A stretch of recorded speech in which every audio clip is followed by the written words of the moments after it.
अस्सलाम वालेकुम। जैसा कि आप लोग जानते हैं कि आज जो है 10 मार्च है और आज 4 रियासतों में जो इलेक्शन हुआ था उसका वो रिज़ल्ट आ चुका है और सुबह से ही सारे 4 स्टेट्स के रिज़ल्ट देखने का इत्तेफाक हो रहा। तो बड़ा अफसोस हुआ उत्तर प्रदेश में जो भारतीय जनता पार्टी दोबारा इंतखाबात जीती है। तो आने वाले हिंदुस्तान के लिए बहुत ही ख़तरनाक बात है। जो 4 रियासतें इंतखाबात में हिस्सा लिए थे जिसमें उत्तराखंड है और आपके उत्तर प्रदेश, पंजाब, गोवा और मणिपुर, यानी 5 रियासतों में जो इलेक्शन हुआ। पंजाब का जो रिज़ल्ट है वो बहुत ही अच्छा रिज़ल्ट है कि वहाँ पर जो है आम आदमी पार्टी की क्लीन स्वीप बताई गई है और काबिल मुबारकबाद है। आम आदमी पार्टी के जो चीफ मिनिस्टरियल कैंडिडेट हैं वहाँ पर बहुत मेहनत किए ये लोग और पंजाब की आवाम को भी मुबारकबाद है कि एक अच्छी सरकार जो नॉन करप्ट सरकार रहेगी वो। और उसके बाद में जो है गोवा में फिर से वही मायूस कुन कि भारतीय जनता पार्टी 20 और इंडियन कांग्रेस 11 रहे वहाँ पर। आने वाले दिनों में भारतीय जनता पार्टी ये जो कांग्रेस के एमएलए जीते हैं वो भी भारतीय जनता पार्टी में जाने के इम्कानात है। फिर मणिपुर का भी भारतीय जनता पार्टी यानी 32 जो मणिपुर में जो फ़िरका परस्ती की जा रही थी मुसलसल तौर पर, यानी जो गोश्त की दुकानों को बंद किया जा रहा था, मंदिर के करीब में कोई चिकन नहीं बेचना, कोई मटन नहीं बेचना, और मणिपुर के चीफ मिनिस्टर से आए दिन जो फ़िरका परस्ती की बयान दे रहे थे वहाँ पर डेवलपमेंट को बैक बर्नर पर रखते हुए फ़िरका परस्ती को आगे किया गया, इसलिए बीजेपी की कामयाबी हुई वहाँ पर। और आपके उत्तराखंड में भी वैसे ही 47 भारतीय जनता पार्टी को आई है। लेकिन उत्तर प्रदेश में जो इलेक्शन के जब से स्टार्ट हुआ ये बताया जा रहा था कि कहीं ना कहीं समाजवादी पार्टी की सरकार बनेगी और जो रैलीस में जो अवाम का हुजूम देखा जा रहा था और लेकिन जो मीडिया का रोल रहा भारतीय जनता पार्टी को जिताने के लिए, 2 कारण थे भारतीय जनता पार्टी को जीतने के वहाँ पर। एक जो है जो मीडिया का रोल है, जो शुरू दिन से मीडिया जो योगी मोदी के बारे में जो चर्चाएं चला रही थी, उसके बाद में जो हमारे हैदराबाद की मजलिस इत्तेहादुल मुस्लिमीन की क़यादत असदुद्दीन ओवैसी और इनकी पूरी जमात जाकर वहाँ पर पिछले 4 महीने से कोशिश कर रहे थे। बड़े हैरत की बात है कि आज सुबह से लोग मुझे टेलीफ़ोन कर कर ये पूछ रहे हैं कि मजलिस वाले जाके वहाँ पर जिता दिए, असदुद्दीन ओवैसी जाके बीजेपी को जिता दिए। देखिए बात ऐसी है कि जो लोग सियासत में हैं ये बहुत खूब जान सकते हैं कि सियासत में असदुद्दीन ओवैसी को और अकबरुद्दीन ओवैसी को ज़िंदा रहना है, तो उनको जो है बीजेपी के इशारे पर नाचना है। तो अब आप इसके अंदर जो है असदुद्दीन ओवैसी को अगर आप कटघरे में ठहराने की कोशिश करेंगे तो मैं समझता हूँ कि ये बात गलत होगी। लेकिन क्योंकि इनकी मजबूरी है, अगर असदुद्दीन ओवैसी बीजेपी के इशारे पर नहीं नाचेंगे, अगर वो जाकर सेकुलर वोट को कट नहीं करेंगे, तो फिर जिस तरीके से आज़म खान या उनके बेटे अब्दुल्ला आज़म खान जैसा जेल में है, इनको भी जेल में रहना पड़ेगा। तो अब यहाँ पर बात यह है कि जो आने वाले 5 साल में जो मुसलमानों पर जुल्म होगा, जो क़त्ल गारतगिरी होगी, जो बुलडोज़र चलेगा, खैर हम तो अल्लाह के मानने वाले हैं, हम किसी बीजेपी योगी मोदी से हम डरने वाले नहीं हैं। लेकिन ये जो उत्तर प्रदेश में 2017 से लेकर 2021 तक जुल्म हुआ और 2022 के इलेक्शन में बीजेपी की कामयाबी के बाद में जुल्म होगा, इसके लिए हैदराबाद के मुसलमान भी जिम्मेदार हैं। अब आप पूछेंगे कि भाई ये हैदराबाद के मुसलमान कैसा जिम्मेदार है? जितने तंजीमें, उलमा, मशाइखीन, जो बोगस वोटर जो हज़ार रुपए लेकर मजलिस की क़यादत को मजबूत किया हैदराबाद में, ये हैदराबाद की क़यादत आपके इक़्तिदार का, आपके वोट का नाजायज़ इस्तेमाल करते हुए उत्तर प्रदेश जाकर जो है वहाँ पर भारतीय जनता पार्टी को कामयाब करके आई है। इससे पहले महाराष्ट्र में कोशिश करे, कामयाब करे, लेकिन वहाँ पर एक शिवसेना, एनसीपी, कांग्रेस, बीजेपी को इख्तिदार से दूर रखे। फिर उसके बाद में बिहार गए ये लोग, वहाँ पर जो है आरजेडी को 15 एमएलए सराय, अगर 15 एमएलए आरजेडी जीत जाती, और बहुत ही कम थिन मेजॉरिटी थी वहाँ पर एमआईएम के और आरजेडी के, यानी आरजेडी, जेडीयू और जो आरजेडी बोली या बीजेपी के उम्मीदवारों की जीत का जो अंतर था बहुत कम था। जहाँ पर भी एमआईएम वहाँ पर लड़ी, बिहार में 1500 वोट लेकर वहाँ पर यानी नीतीश कुमार और बीजेपी की सरकार को बनाने में कामयाब हो गई। तो मैं फिर बार बार कह रहा हूँ कि हैदराबाद के जो बोगस वोटर्स जिन्होंने 1500 रुपये लेकर यहाँ पर मजलिस को कामयाब किया, यहाँ के जितने उलमा मशाइखीन जो मजलिस की तायद किए, अब ये जो 2017 से जो 2022 तक जो जुल्म हुआ और जो 2022 के बाद में मुसलमानों पर जुल्म होगा, उसके राज जिम्मेदार हैदराबाद के वोटर्स रहेंगे। क्योंकि हैदराबाद के वोटर्स ने एक ऐसी क़यादत को चुना जो बीजेपी की आलायकार बनकर उत्तर प्रदेश में 4 महीने से वहाँ पर नाच नाच के, बीजेपी के इशारे पर नाच नाच के वहाँ पर उत्तर प्रदेश में दोबारा सारा वर्ल्ड मीडिया ये बोल रहा था कि योगी नहीं जीतेगा, कुछ गोदी मीडिया बोल रहा था, लेकिन वहाँ पर जाकर जिता कर आए। तो मजलिस इत्तेहादुल मुस्लिमीन के लोग जो जुमला 100 सीट लड़वाए थे ये लोग, तो मैं अभी कुछ एसेस किया, तकरीबन एक 15 सीट का हम एसेस करें, क्योंकि इलेक्शन कमीशन की साइट पे जो है वे बहुत देर से आ रहे थे। 2017 में ऑल इंडिया मजलिस इत्तेहादुल मुस्लिमीन 38 सीट लड़वाई थी, और 38 सीट पे लड़वाने से होता यह है उमन के वहाँ पर आप ज़्यादा सीट लड़ाओ या कम सीट लड़ाओ, आपका प्रेजेंस जो है, आपके बयानात जो है, वो कहीं ना कहीं फ़िरका परस्त ताकतों को मुत्तहिद कर रहे थे। तो अब आप ये बोलिए कि मैं अगर गोवा में नहीं लड़ा, बीजेपी वहाँ कैसा जीती? तो उत्तर प्रदेश का असर गोवा में भी हुआ, उत्तर प्रदेश का असर उत्तराखंड में भी हुआ, उत्तर प्रदेश का असर जो है दूसरे जो 3-4 रियासतों में इलेक्शन हुए वहाँ पर उत्तर प्रदेश का असर बराबर हुआ। तो अब जो है कि एक अखबार यानी टोटल वोट लास्ट टाइम 2017 में जो वोट लिए थे 38 सीट लड़ने पर ये लोग 2.0 वोट लिए थे मजलिस वाले। आज अब आप बोलिए क्या उत्तर प्रदेश के मुसलमानों को शऊर आ गया कि मजलिस इत्तेहादुल मुस्लिमीन को उतने वोट नहीं दिए जितने लास्ट टाइम दिए थे? अब जो है 0.43 वोट यानी 100 सीट लड़ाने के बावजूद, यानी जब 38 सीट लड़ाए थे तो 2.0 वोट मिले थे, लेकिन अब जो है इनको 0.43 वोट्स मिले हैं इनको।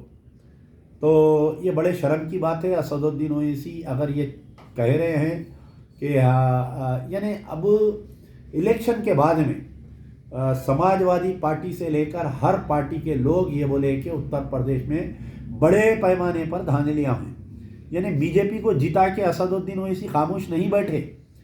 बीजेपी को जिताने के बाद में अभी 2 घंटे पहले असदुद्दीन ओवैसी अपने चुनिंदा कुछ रिपोर्टरों को बुलाकर, कोई ANI के इनको उनको बुलाकर इनकी मनमानी सवाल करवाए, मनमानी उन्होंने जवाब दिए। तो उसमें सबसे बड़ी ये चीज़ की है कि अभी जिता के इन्हों खामोश नहीं बैठे, इन्हों अभी भी जो है कि बीजेपी के आलायकार बन के इन्हों ये कोशिश कर रही कि जो समाजवादी पार्टी की तरफ से, जो कांग्रेस की तरफ से या दीगर जमातों की तरफ से ये जो बीजेपी की धांधलियों पर EVM यानी EVM में किस कदर गड़बड़ की गई, गाड़ियों में बैलेट पेपर्स निकल रहे थे, EVMs निकल रहे थे मशीन। तो असदुद्दीन ओवैसी का स्टेटमेंट ये बड़ा दुख भरा रहा आज का कि EVM में हम कोई डाउट नहीं है हमारे को, यानी जो बात बीजेपी बोल रही वो बात असदुद्दीन ओवैसी बोल रही, आंखों में फिर से धूल झोंक रही कि EVM में कोई धांधलियां करके बीजेपी उत्तर प्रदेश में इक़्तिदार नहीं जीती, बल्कि बीजेपी को अवाम जिताई बोल के। तो मैं जो है कुछ चंद कॉन्स्टिट्यूंसीज का हम जो है असेसमेंट किए उत्तर प्रदेश में, जहाँ मजलिस इत्तेहादुल मुस्लिमीन 100 सीट लड़वाई थी। मैं सबसे पहले कि बड़े शर्म की बात है कि वहाँ के जो उत्तर प्रदेश के आपके नक्कुर विधानसभा जो है असेंबली कॉन्स्टिट्यूंसी है, जहाँ पर मजलिस इत्तेहादुल मुस्लिमीन बीजेपी को कामयाब करने में कहाँ कहाँ मजलिस इत्तेहादुल मुस्लिमीन कामयाब हुई, ये मैं बतलाना चाह रहा हूँ आपको। तो यहाँ पर समाजवादी पार्टी का कैंडिडेट वोट लिया 1,03,616 वोट्स, और यहाँ पर भारतीय जनता पार्टी का कैंडिडेट वोट लिया 1,03,771। यानी बीजेपी समाजवादी पार्टी के ऊपर जीत हासिल करी सिर्फ 155 वोट से, और यहाँ पर एमआईएम का कैंडिडेट वोट लेता है 3,591। ये जो है आपके नक्कुर विधानसभा। आप बताइए, जो लोग जो सोशल मीडिया में असदुद्दीन ओवैसी की वाहवाही कर रहे थे, तो मैं उनसे सवाल कर रहा हूँ कि ना खुद जीते और वहाँ पर बीजेपी को जिता कर आए। मैं फिर से दोबारा बोल रहा हूँ नक्कुर विधानसभा के बारे में। वहाँ के समाजवादी पार्टी के कैंडिडेट डॉक्टर धर्म सिंह सैनी, बहुत मशहूर कैंडिडेट थे ये बेचारे। इनको हराने के लिए बीजेपी ने एड़ी चोटी का जोर लगाया और कामयाब हो गए। बीजेपी का वहाँ का कैंडिडेट मुकेश चौधरी 1,03,771 वोट्स लिया, 155 वोटों से जीता, और वहाँ पर एमआईएम का कैंडिडेट 3,591 वोट लिया। तो ये असदुद्दीन ओवैसी को मुबारकबाद कि आपके कैंडिडेट बीजेपी को वहाँ पर जिताए। अब दूसरी एक सीट है कि बिजनौर की सीट है। बिजनौर में जो है राष्ट्रीय लोकदल वहाँ पर 94,000 वोट लेती है, 94,998 सीट, और वहाँ पर भारतीय जनता पार्टी की उम्मीदवार सूची वहाँ पर लेते हैं 96,310।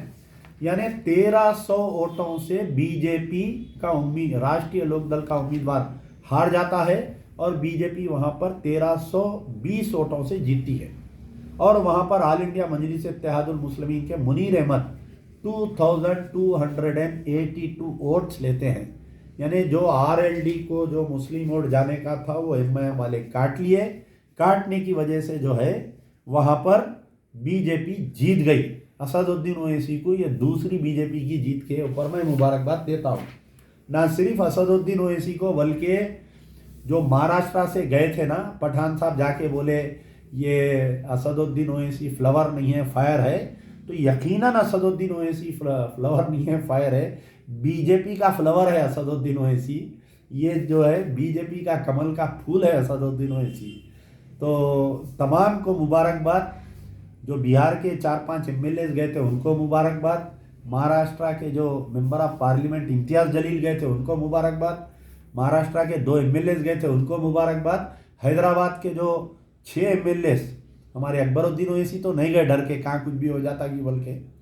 तो उन तमाम को, ये जितने पालतू गए थे यहाँ से, उन तमाम को मुबारकबाद के भारतीय जनता पार्टी को जिताने में आपके सदर कामयाब हो। एक बड़ा जश्न मनाइए, दारुसलाम में बड़ा जलसा करिए, आपके सदर को मिस्री में तोलिए, सिक्कों में तोलिए, बकरे काटिए और बड़ी महफिल रखिए, मुबारकबाद पेश करिए आपके सदर को कि सदर साहब आप कामयाब हो गए, जेल को जाने से आप बच गए। अगर खुदा ना खास्ता वहाँ पर बीजेपी हार जाती तो आपके ऊपर गुस्सा निकलता, छोटे भाई को जेल को भेज देते, इनकम टैक्स के धावे हो जाते, ईडी के धावे हो जाते। तो ये तमाम मजलिस के जितने इलीगल कारोबार करने वाले उन तमाम को मुबारकबाद। एक और एक असेंबली कॉन्स्टिट्यूंसी के बारे में मैं आपको बताना चाहता हूँ। मुजफ्फरनगर के मुसलमानों के ऊपर बीजेपी को मुसल्लत कर दिया असदुद्दीन ओवैसी।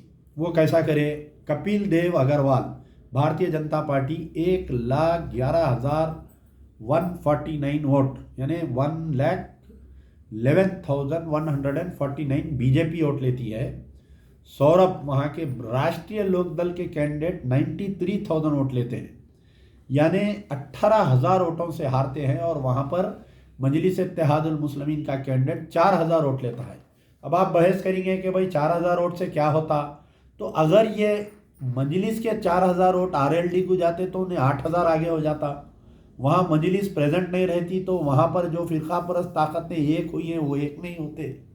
तो ये तीसरी मुबारकबाद। अभी मैं सिर्फ खाली 15 सीटों के ऊपर असेसमेंट किया हूँ, क्योंकि 100 सीट है, टाइम लग रहा। फिर कल आऊँगा आपके दरमियान में, परसों आऊँगा।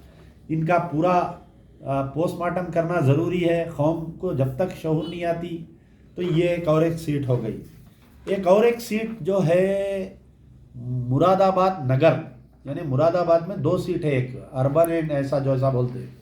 तो वहाँ पर भी जो है बीजेपी को कामयाब करने में असदुद्दीन ओवैसी, इनके पूरे वो फ्लावर, इनका फिर इनका और एक बोतल का जिन, और ये पूरों को मैं मुबारकबाद देता हूँ कि मोहम्मद यूसुफ अंसारी समाजवादी पार्टी के कैंडिडेट वोट लेते हैं 1,47,069 वोट, और रितेश कुमार भारतीय जनता पार्टी के कैंडिडेट वोट लेते हैं 1,47,784 वोट, यानी 715 वोट से बीजेपी को असदुद्दीन ओवैसी ने कामयाब किया। मुरादनगर में मजलिस इत्तेहादुल मुस्लिमीन का वकील रशीद, ऑल इंडिया मजलिस इत्तेहादुल मुस्लिमीन वोट लेते हैं, वहाँ पर 2,658 वोट लेते हैं। कैसे शर्म की बात है, देखिए 715 वोट से बीजेपी को जिता दिए। मुरादाबाद नगर जहाँ पर 60% मुस्लिम आबादी है, वहाँ पर आप बीजेपी को मुसल्लत कर दिए। अल्लाह का ने क्या जवाब देंगे नहीं मालूम।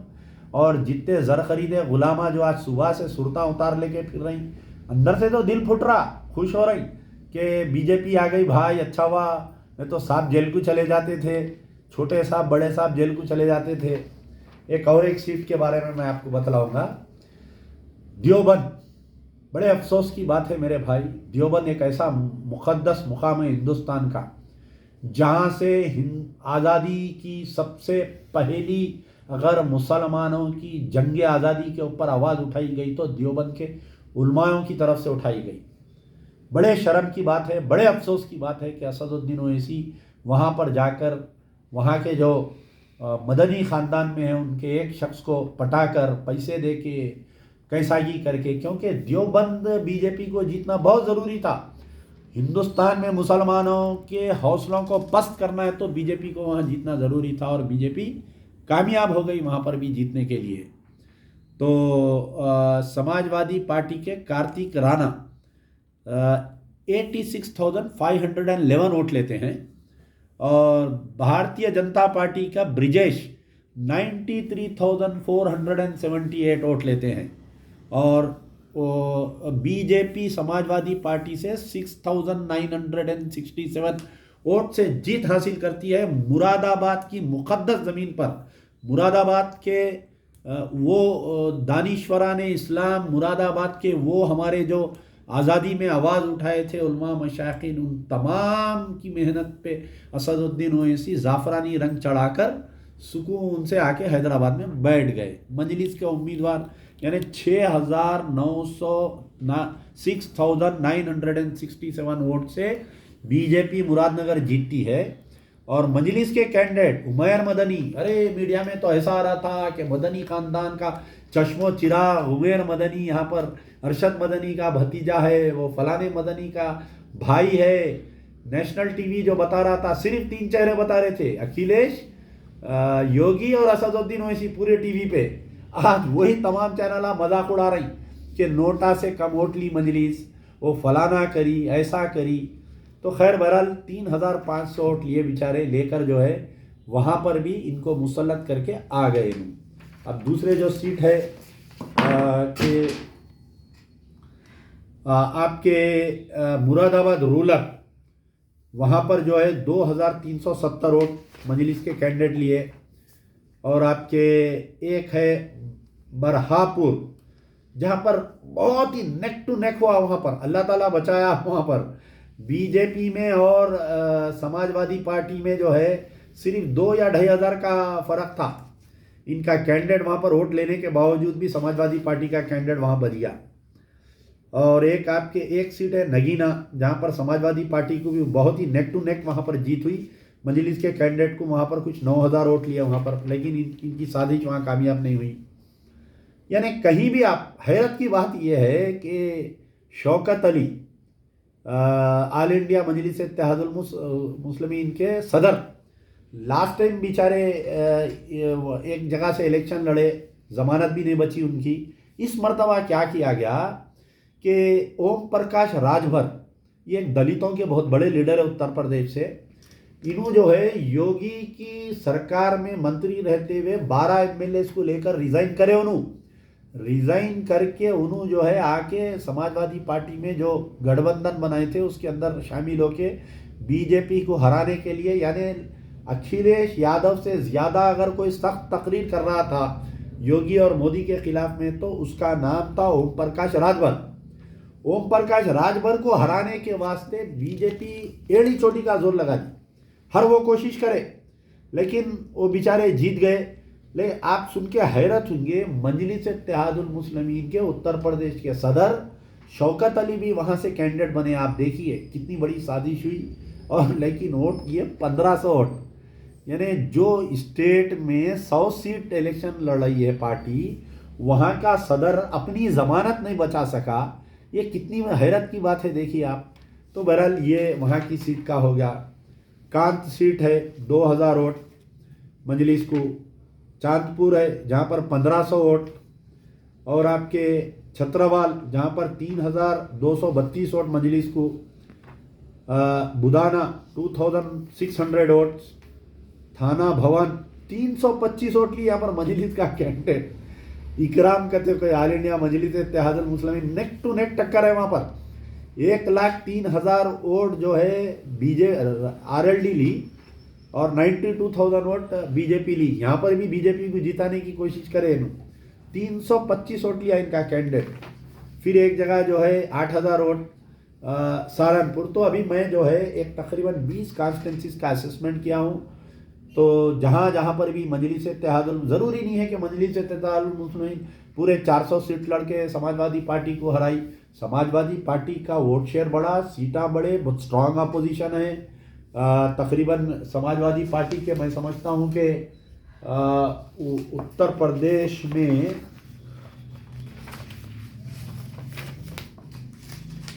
स्ट्रांग अपोजिशन है। तो तकरीबन देखिए वह अभी तक जो फाइनल रिजल्ट्स निकले हैं 112 सीट हुए हैं, 254 भारतीय जनता पार्टी के सीट्स आए हैं। स्ट्रांग अपोजिशन है, पहले के वैसे हालात नहीं रहेंगे, जिसको बने उनको डोजर चला दे रहे हैं, जिसको बने उनको अंदर डाल दे रहे हैं।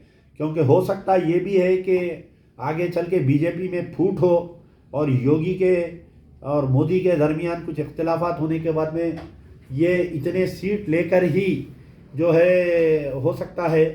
तो बहरहाल मेरा बोलने का मकसद ये है कि अभी और दूसरे असेसमेंट होने के बाद में अभी इतने पूरे कॉन्स्टिट्यूंसीज का असेसमेंट करूँगा मैं इंशाल्लाह। फिर कल दोबारा मुलाकात होगी।